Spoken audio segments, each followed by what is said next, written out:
Hey there, everybody. I am Leslie Nunnery with Teach Them Diligently, and I am excited to come to you today from my dining room. Not as pretty as the Gaylord where I did the last one, but today we are talking to Karen DeBeus, who is stepping into our speaker spotlight, which is presented by Museum of the Bible. The Museum of the Bible is slated to open in November of 2017, and it is going to be a phenomenal resource and a phenomenal place to visit. I hope that you will really pay attention to all that we're putting out there about the Museum of the Bible so that you can make your plans to visit there when it's open. Really cool educational opportunities and all kinds of stuff we'll be talking about in the days ahead. But for this morning, I would like for you to welcome Karen to the Speaker Spotlight. And Karen, I'm glad you're here. Can you tell us just a little bit about where you are, what you're doing? Tell us a little bit about your family, and we'll kind of get to know you a little bit that way. Sure. Well, thank you for having me. I am Karen DeBeus, and I live out here in Hope, New Jersey. This is our new farm that we bought last year. We made a little dream come true living here. I have 4 children. I've been homeschooling for 10 years now. We have almost finished our first year of high school already. And I was the most unlikely homeschooler out there. I never intended to homeschool. I never intended to write about it, speak about it, or do any of this, but God has changed the plan. And we've been homeschooling. So my oldest is in 9th grade, and we've been homeschooling since she entered kindergarten. And I really feel that God called me to homeschool. It was not on my radar. It was something I thought that those other people out there did, certainly not something for us. And it has been an amazing journey. I was up against quite a few obstacles in the beginning, and God has totally changed our whole family through homeschooling. He has just changed so many things, and he's taken those obstacles and just moved them out of the way in ways that I never, ever could imagine that would have happened.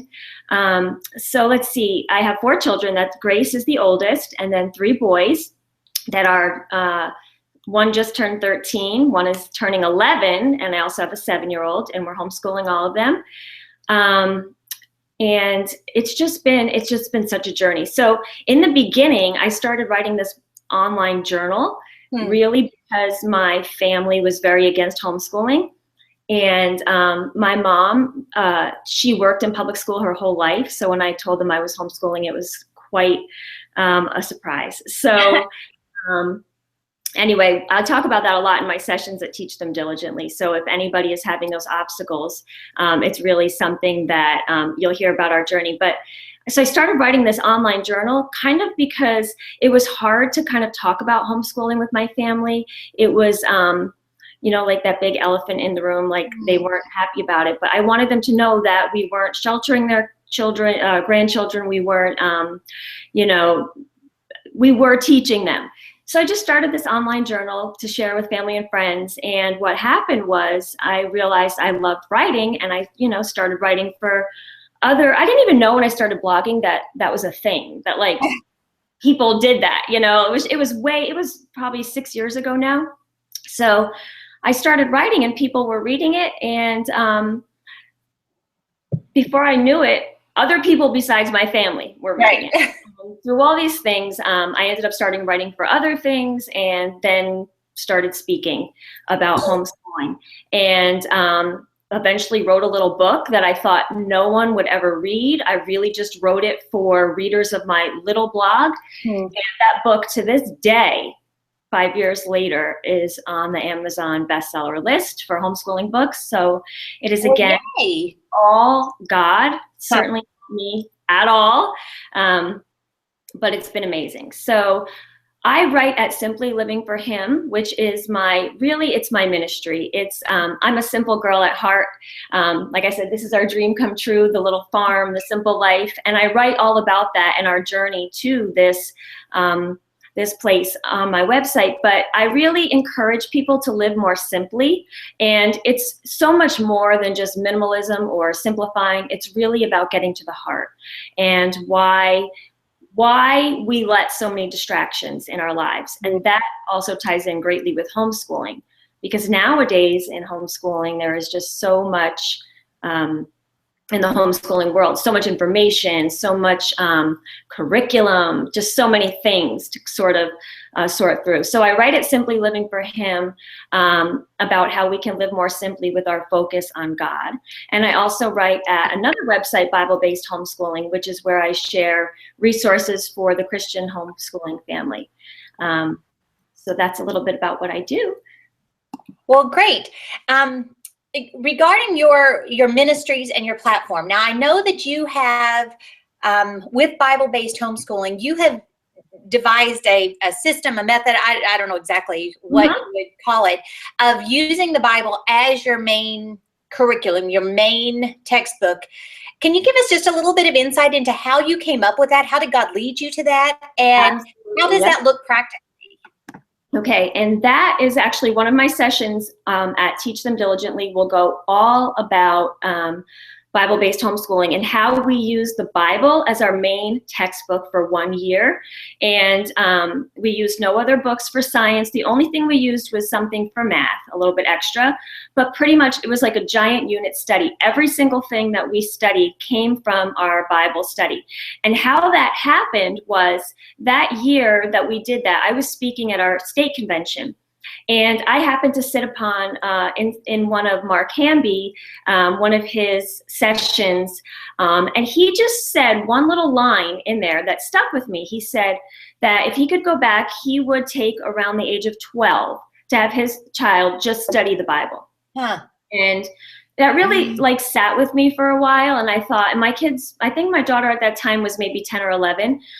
And so it wasn't that I thought, well, I'm going to take one child and just have them study the Bible. I sort of thought, what would happen to our family if we were in the Bible, hours a day? If we spent all of our homeschool time in the Bible, it can't not transform our family. So I thought about it, and I thought about it. Sometimes you get, at least me, I get these ideas, and I'm like, let's go with it, So I said, no, sit on this a while and really figure this out. So that summer, I really thought about it and prayed about it, and I really felt that God was leading us to do that. So I spent all of August preparing our lessons and what it would look like. And so we were going to start in Genesis, and we were going to work through Genesis, and we would take a passage each week, and we would read through it every day, and we would break it down. And all of our science, all of our history, all of our language arts, all of our spelling words, all of our writing assignments, everything came from there. So if you come to that session, you'll hear all about how it looked, and there was a lot of pros, there was a lot of cons, But I will say that it was the best homeschooling year we ever had, and that was the year my husband lost his job in October. And I know without a doubt that God wanted us in the Bible, like I said, hours a day that year, because we needed to be as a family. It was our most difficult personal year, but it was our best homeschooling year. And we grew so much.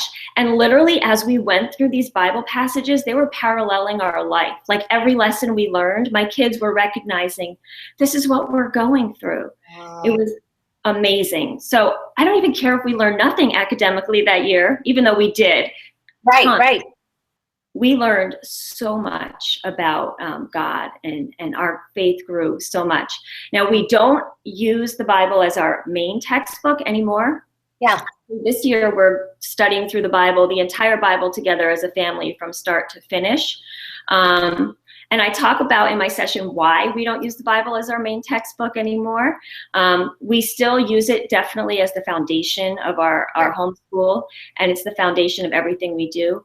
But that 1 year where we really used it instead of everything else was an amazing year. So I share a lot about that on Bible-based homeschooling, and that, yes, that website was kind of birthed out of that whole experience. Wow. Well, I know you share our heart that discipleship really is the number one priority in homeschool. Education is a wonderful byproduct, and a homeschool education is really second to none as far as I'm concerned. But if we gain their minds and lose their hearts, we've really lost the battle. And so I just appreciate your focus on that and how you give new ideas and fresh looks. How you referenced the fact that it was a tough year personally that you went through that. Did you see any differences in within your family at large? I know that you had some opposition, that they weren't really in favor of what you were doing, and we hear that so often. Homeschooling is a different path, and I think that for a lot of our parents, it's so different that it kind of scares them for their grandchildren. But during that year, were you able to see God do any work, even in extended family and so on? The year that we use the Bible as our main text, is that what you're saying? Yes. I didn't talk a lot about it with my family. Like, well, now we're not only homeschooling and doing all this, now we're talking about curriculum. We're even more strange now. But I have to say that, actually Teach Them Diligently has been an amazing part of the story with my parents, because last year they traveled with me to Atlanta and they heard me speak at every session that I did. And after that session on Bible-based homeschooling, my mom was like, and she's a school teacher, was publicly trained school teacher, said, I am so amazed that you did all that work and, you put all that together. And so the testimony that they went from, I thought, never speaking to me again, which that wouldn't have happened. I mean, your mom, but, in my mind was like, they were just very, very upset about it in the beginning. To then have them come on a plane with me and travel with me to a homeschooling convention and listen in on every session.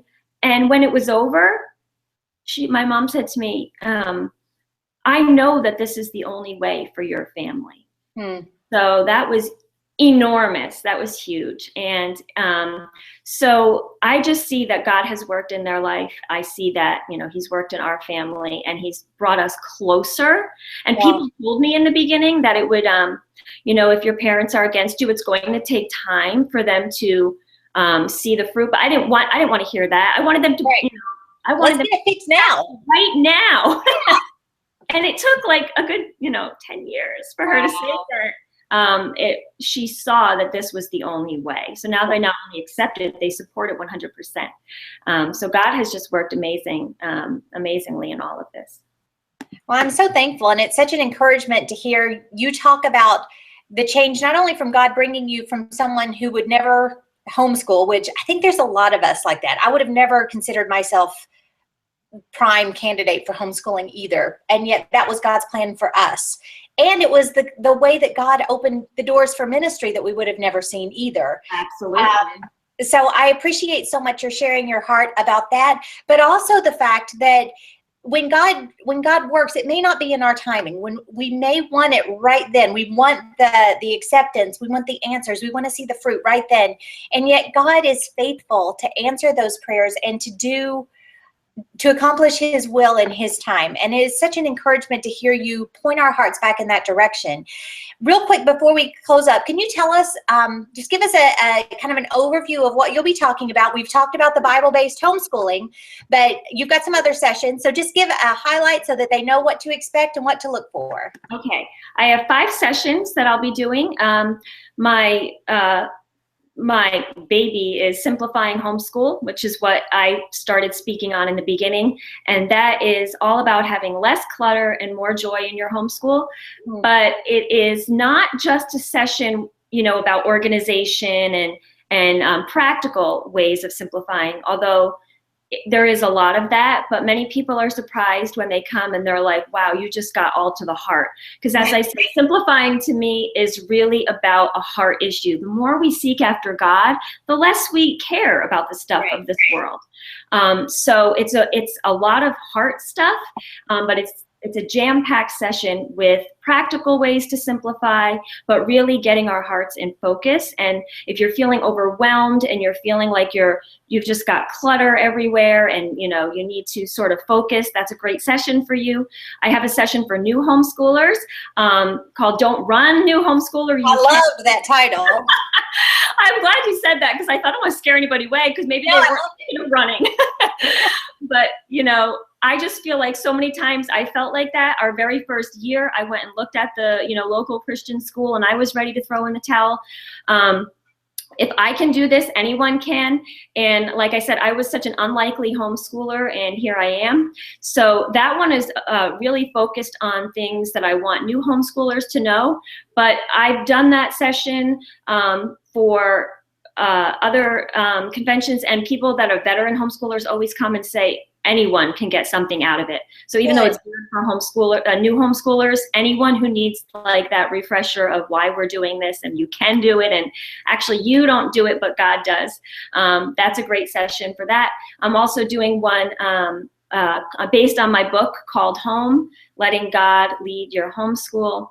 That one is really about encouraging you, just like I said, that it's really not about us. It's really submitting our homeschools to God and letting Him lead us, and how when I tried to do it in my strength, I failed completely. But when I had learned to give my homeschool over to Him, that is when everything started to change.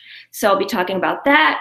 And then there is my newest session is Real Homeschool, letting go of the Pinterest perfect and Instagram ideal homeschool. That's based on my new book that was out this year.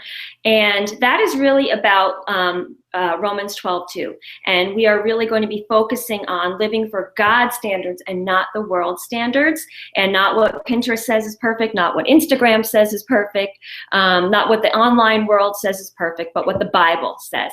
And really focusing on being real with each other. A big part of my ministry has become about women praying with other women, women supporting other women. No drama, none of that. You know, that's what the world looks like. We are going to be women that are walking united together, serving God together. And so there's a lot of focus on just keeping it real, but not where you hear about like, oh, keeping it real and look at my mess. And it's about sharing the authentic, real self, but not celebrating messes, right. Lifting each other up and helping each other out of those messes, and helping us strive for excellence, strive for what God's standard says. So if you're tired of, looking online and seeing what Pinterest and Instagram and Facebook says, that's a great session for you as well. Well, Karen, thank you so much for being with us today. For everybody out there, I think that you will see why we are so excited about having Karen join us at Teach Them Diligently. Her heart, her presentation, everything. I think you'll just really, really enjoy getting to know her. So Karen, we'll look forward to seeing you in, 2.5 weeks or so in Nashville? Yeah, it's coming up quick. Yes, we can't wait. My whole family will be there. And any of you out there, if you see us around, just stop me. I just love to, meet with other homeschooling families. I will come and pray with you if you want to find a spot to grab some coffee and pray. I really am there to just connect with other homeschooling families, share my heart and my ministry and my experience. And, like I said, as women walk together with each other. So if you are over there and you can't even make it to a session, just grab me and I'd love to connect with you. Awesome. Awesome. Well, thank you so much. And thank all of you for watching. And a great thanks to Museum of the Bible for making this possible. Stay tuned. We'll be presenting more speakers in the Speaker Spotlight. Again, it is the speakers that really, really make Teach Them Diligently such a different experience, because they come in with a heart to serve your families. And I think that you will really see that as you come through the conference this year. So we will see you soon, hopefully in Nashville, Atlanta, or Sandusky. If you have any questions, don't ever hesitate to send us an email. Thanks so much. Bye-bye.